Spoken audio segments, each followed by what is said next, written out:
अस्सलाम वालेकुम। हम आपको आपके अपने चैनल अब्बासी हेल्थ क्लब में खुशामदीद कहते हैं। नाजरीन, आज हम आपको सिस्टोनेल प्लस शरबत के बारे में बताएंगे।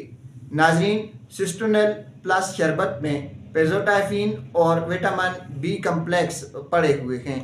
अगर आपके सर में अचानक एक साइड पे दर्द शुरू हो जाता है, अगर आपको माइग्रेन है, अगर आपको बार बार सर के एक तरफ, आंख में और साइड पे दर्द हो जाता है, तो फिर इसका वाहिद इलाज सिस्टोनेल प्लस शरबत है।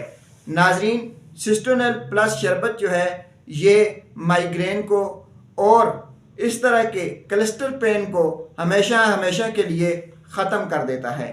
अगर आप चाहते हैं कि आपके सर में दर्द ना हो, आपको दर्द शकीका ना हो, अगर आप चाहते हैं कि माइग्रेन से हमेशा हमेशा के लिए आपकी जान छूट जाए, तो फिर आपको सिस्टोनेल प्लस शरबत लेना होगा।